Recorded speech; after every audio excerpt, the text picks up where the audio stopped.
For those of you who watched the video about my son, John, and his Appalachian Trail hike that he was going to begin, he's already begun it. And he's 40 miles in. Here's where it starts, right here on Springer Mountain. And he's up to Blood Mountain right now, which is about 30 or 40, I think it's like 40 miles up. That's not bad for a couple of days. And this is what the trail looks like. Let me get a little closer here. All this red, you see this red line? It starts out down here. Starts out right here. And it goes all the way up. Up, all. This is incredible when you think about it. All the way up. All the way. Is this amazing or what? All the way up. All the way up. All the way up. All the way up to Katahdin Mountain in Maine. I believe that's where that is. I think that is Maine. The state of Maine. Katahdin Mountain, almost 2,200 miles. He's got a long haul. Now these two pieces of wire I put here, this bottom one here it's located at Harper's Ferry. It's in West Virginia, and it's the emotional halfway for thru hikers. Not the actual mileage halfway, but the emotional halfway. I don't know how they ever came up with that, but I think a lot of it had to do with, they say that they have to do rerouting and things like that every single year for one reason or the other, and the length of the Appalachian Trail actually changes. It might be, 2-3 miles longer or 2-3 miles shorter next year. I don't know. Usually it's longer. Now the second line is the actual mileage halfway. It's at a place called Pine Grove Furnace. And if I get my finger in here, let me get down here. Pine Grove Furnace State Park, right there. So that's the top one. And when they get there, they have an opportunity to take part in a half-a-gallon ice cream contest. I don't know if it's a contest or it's just a challenge. A half-a-gallon of ice cream challenge. I guess that's all part of the thru hiker thing, So my son just called me. He's doing okay. He said in Blood Mountain, he said that he couldn't stay on the phone long because Blood Mountain was, he said he was being eat up with mosquitoes. He said that he thinks that's why they call it Blood Mountain. So that's his latest so far. Well, hello again. As you can see, my yard is well grown up. A lot of flowers out there. I'm the only one in the neighborhood that lets his yard grow in the spring to where all the flowers bloom and the bees can work them. Poor bees got no flowers in this neighborhood except for my yard on both sides. I have been having some very bad luck cleaning this chassis. I took this paintbrush and lacquer thinner and it wouldn't budge any of this crap off of here. Not a bit. So I tried this right here with some alcohol. It's one of those red scrubber pads. That did a pretty good job, but it's not going to get where I need it to get. So I bought some brass bristle brushes. I figured they were soft enough, but they began to scratch it too much right there. I didn't like that either. See it? That's not good. So then I decided to take the brass bristle brush, put it on here, and then scrub it back and forth. It works just a little bit. I've never seen anything like this. So now I'm down to my Lime-A-Way, and I decided to spray this one side here and kind of let it soak a little bit. I don't know if it's going to work or not. I sprayed it, but it's been sitting for a while. Let's see what happens. Well, that's not too bad. Okay, I think we might have found the solution. I don't know. Sure hope so. I'm not going to be able to get it all off, I don't think. But that's a lot better than it was. Got quite a bit of dirt off of it too, so. Well, let me see what happens. I'm not worried about it, the sockets or any of that stuff. I can spray it all out with water. It won't hurt it, and then it'll just dry. And the only thing you got to be careful of is not to get it down inside your coils. And the rest should be a piece of cake. So let's see what happens. I'm going to put it down horizontally now. See if I can soak it up. And what I'm doing here is I'm spraying it and I'm spreading it around with the paintbrush. Got to be careful. I don't want to get any of it on these contacts. And I don't want to get any of it, if possible, which I already have, on the back of the dials. So just kind of spread it around and hope for the best. I'm going to do what I can. If the stuff doesn't want to come off, the stuff doesn't want to come off. I'm not going to tear apart the entire chassis after all the work we did on getting her fixed. So we'll see. Alright, I got it all covered. I'm going to let it sit out here for about, I don't know, it's starting to warm up out here a little bit, so maybe I can let it sit out here for about an hour. I don't know, just going to do the best I can. If we're all done, you know, and it doesn't work, what do we do, you know? We fix it again, you know, we do not worry about such things. She soaked for a little while. Now I'm using a fiber brush that I've had laying around for quite a while. It's not scratching the chassis or anything. But it's getting down into small spots I can't get to, or the paintbrush won't remove the stuff. Boy, that stuff was really on there. It was almost like glue. Unbelievable. Anyway, it seems to have done the job. Lime away. Now, who would have thought? It was just a shot in the dark to see if it would work. Just to see if it would work. Now, of course, what do? I got to get rid of all this lime away. Well, I'm going to take it out, and I'm going to spray with the hose. Yes, I am. You shall see. You'll see. Oh, my God, he's going to spray with the hose. What's wrong with him? Has he lost it? Nah, I didn't lose it. I've been spraying electronics for decades.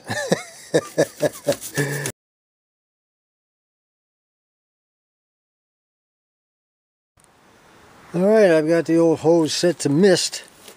We're fixing to do it to it. I got it at an angle so the water runs off. Ooh, that's looking a lot better already. Look at that. Looks much better.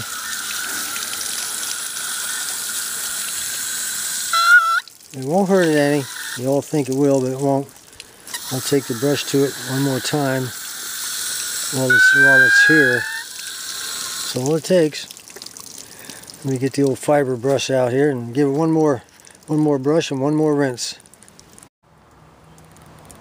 Well, some spots I was not able to get to, but I'm just not going to force the issue. You know, I wind up breaking something. I don't want to break anything. So we got all this rinsed off.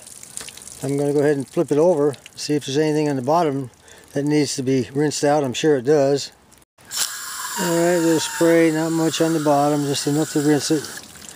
That's good. Now we'll stick her in the sun after she's had time to drip off. Well, she's dried out pretty good so far, so I'm going to go ahead and spray these sockets with some contact cleaner, make sure everything's halfway decent anyway.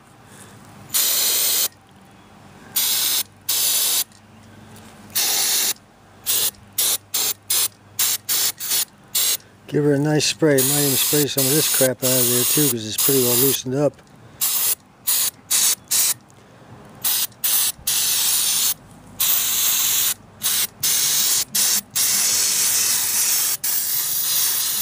Okay, this can's about empty. And we're going to use it all up.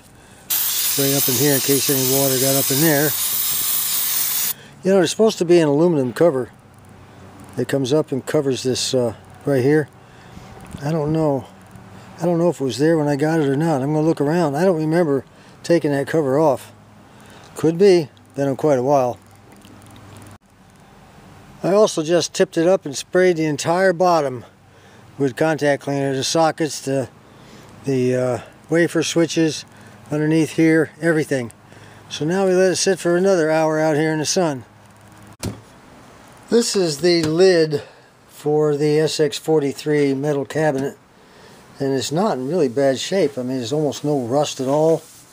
It needs a little bit of sanding down, smoothing up. I'm going to wind up just painting it silver, make it look like the speaker that I just put in the Hallicrafters R46 cabinet. It'll have that same sort of a off, it won't be real shiny is what I'm trying to say, I guess.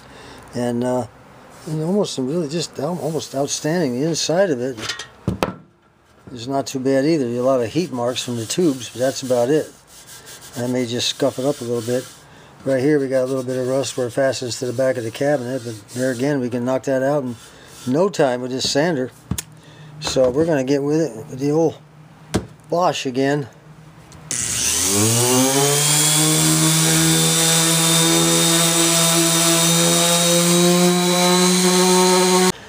Now I'm using 240 on this. I don't want to grind it. All I want to do is kind of just go through the paint a little bit, that's all. Any slight rust that we might have will be taken care of by the Rust-Oleum primer. Well, that's all it took. Quick 5 minutes. All the rust of what little bit there was is gone.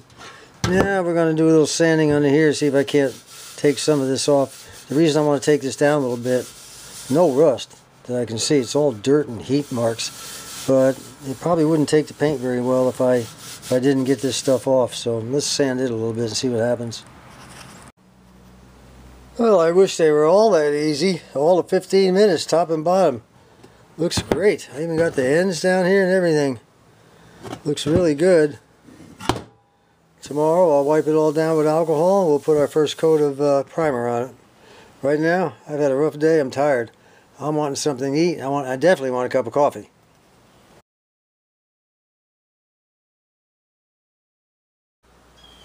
Our next chore is to work on the cabinet itself. The lid is done, and the legs were missing off the rear, probably because they wanted it to stand up in the front. So that's probably on purpose. But I gotta get rid of these. These aren't too bad, really, not in bad condition. And I may be able to use them over again. I don't know. And once again, I'm going to be using 240 grit on this.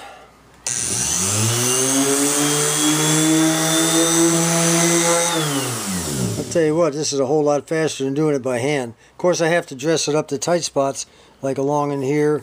I have to use that sandpaper sponge block, but it still makes life a whole lot. Look how fast that cleaned that up already. Let's stay with it. Well, so far so good. That took all of 10 minutes. We got a pretty bad dig right here.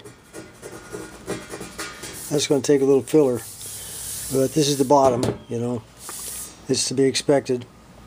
Let's see if we can do what we can do with the back now.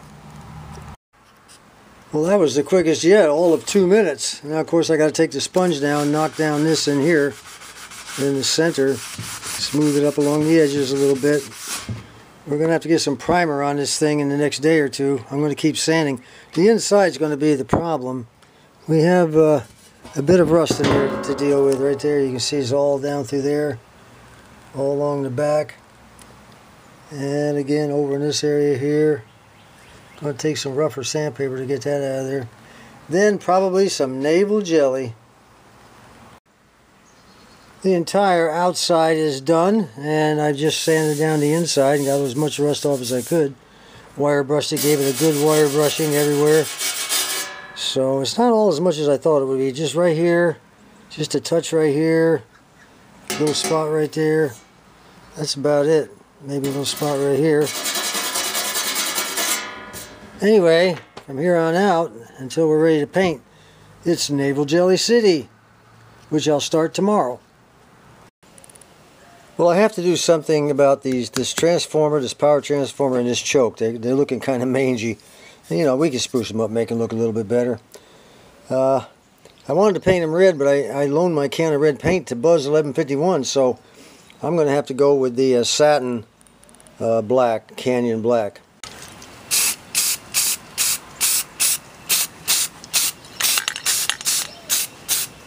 Just a light coat at first. Now the thing about doing these transformers, or these small chokes and transformers like this is pretty tight fit in here. Now I've got it covered up as much as possible. There may be a tiny spot that I'm unable to get to. Don't worry about it. Just do what you can and call it a day.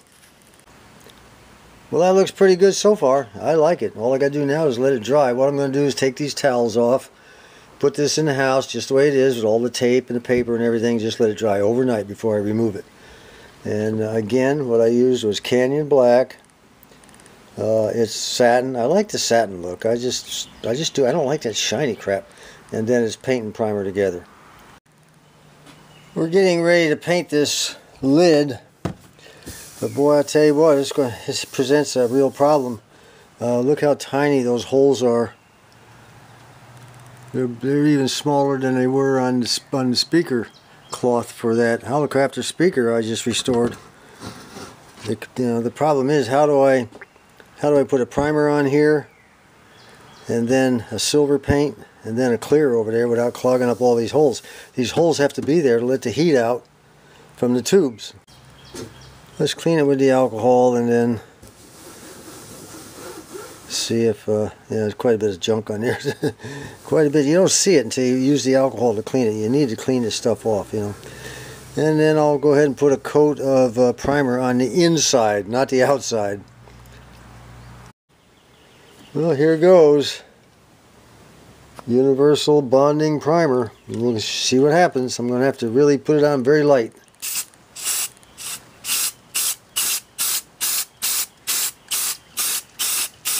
Just very light. I don't want to put it on very heavy. Well, fortunately, there was enough left to do a very light coat on the bottom. So let's flip it over. I'm going to use this stuff for the top. I don't know. This may be too thick. I don't know. We'll see. I did it without clogging the holes. I can't believe it. Of course, we're not done yet. Still got silver to put on and satin clear. Well, that's about it for our Hallicrafters. I was going to remove the front, strip the paint, put new decals on, but it just wasn't cost effective. They want $30 for the decals, $10 to ship it, about $4 in tax. It would have come to about $45 just for some decals. It just wasn't worth it to me. Not right now. Not when prices the way they are across the board. But anyway, we got the inside looking pretty good right now. Everything's fine. There's a few spots I could still work on, but we'll do that maybe at a later date. I don't know. But I would have liked to. This was pretty scratched up here, but I cleaned it all up, cleaned the knobs up. It looks pretty nice. And I've hooked the original speaker back up. And Brendan, my mentor up there in Detroit, he wanted me to do a comparison between the Hammarlund HQ 129X and the Hallicrafters SX43. He wanted to see a comparison in sound. So I've got them both tuned to that strong Hispanic station. I kind of like it. It's got good music, even though I can't understand it.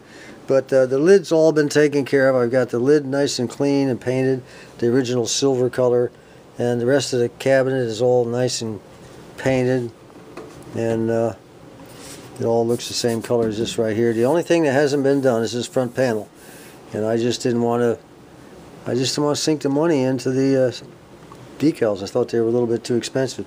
If they'd have sold them for like 20 bucks, I'd have said okay, but you know, 30 is just a little high for me. You know, it's not the money, it's the principle. Almost always the principle. Okay, let me show you what a little comparison is between the two before we start. The Hallicrafters is a 11 tube radio. The Hammarlund is a 10. The HQ 129X started out in 1946 as $129, and then by the end of the year, inflation, post-war inflation they called it, took it up to $173.25. Amazing, huh? And the original speaker was $10.50, and it was sold by Allied Radio Company in Chicago, and you could actually do trade-ins if you had another radio. You could trade it in, they'd give you some money back on that. So it was made from 1946 to 1953.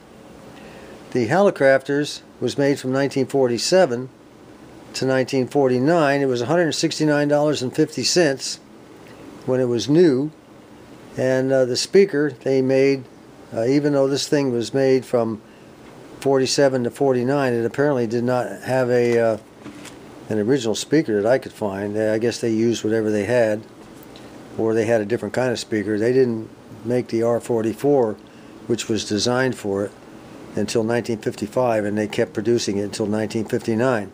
$15 for the speaker. This speaker over here, I don't know if I mentioned it, now was $10.50, which is designed for the Hallicrafters. I mean the Hammarlund. So here we go. Let's go ahead and shut our lid. I left the inside kind of a silver color. It looks kind of neat, I think. I didn't want to waste a lot of paint. But there we go. She fits nice. So let's crank it up. Let's crank up the... sit down here. Let me crank up the Hallicrafters here. Yeah. No, el señor tiene una actividad el sábado, el domingo, o sea, todo el fin de semana se fregó. No, tengo que descansar, güey. Descansar. Y no se acaba esto. Este cuerpecito se está acabando. Hay que cuidar ese cuerpecito. Cuídenme, muchachos. We do a little tuning around. During the day, there's not much here. I'll tell you what, before we do that, let's crank up the Hammerlin, bring up the sensitivity. Cerveza. A lot more bassy sound, huh? Esa es una, y el recalentado. Ay, papá. Pelos al otro día con el recalentado, pelos. ¿A qué hora es, Alfredito, el recalentado y todavía no duerme, verdad? Hace 15 años. A las 10 de la mañana ya está uno ahí echando otra vez cervezas y... All right, let's try tuning around the Hammerlin, see if we pick up any more stations. We probably won't. Lo que he quedado. Eso era lo La bonito. madrina de mí.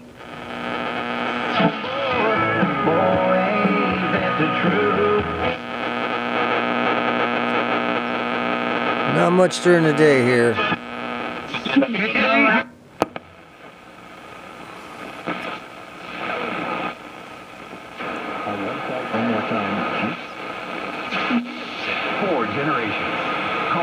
All right, let's try the Helicrafters. Now keep in mind the Helicrafters has not been aligned yet. Ahí tenemos.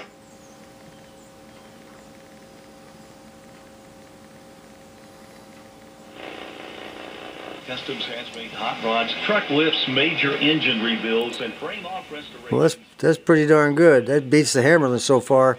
They're both connected to the same antenna. Customs, located off Sarah Page Lane in Dover. Bad to have Not bad from having not been aligned. This one doesn't need alignment. It's off 50 cycles. The Nashville 650 AM comes in on 700 kilocycles. My family's been serving the greater Fort Smith region with the image industry's newest technologies, as well as providing...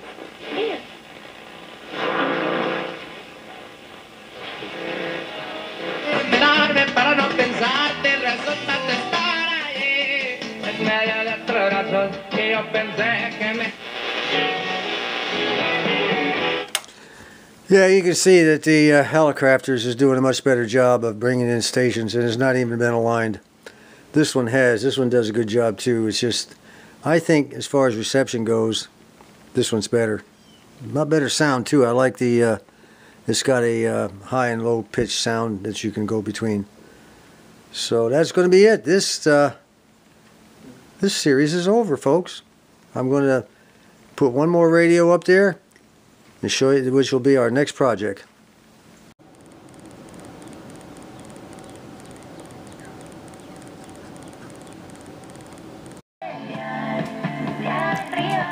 There you go, for those who wanted to hear the big speaker, the Helicrafters, the 500 ohm. Pretty good sound, actually. Let me crank it up.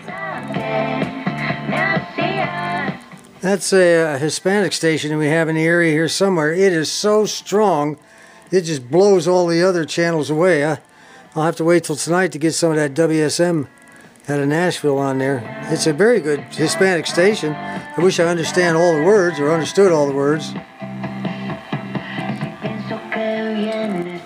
Until next time, this is John.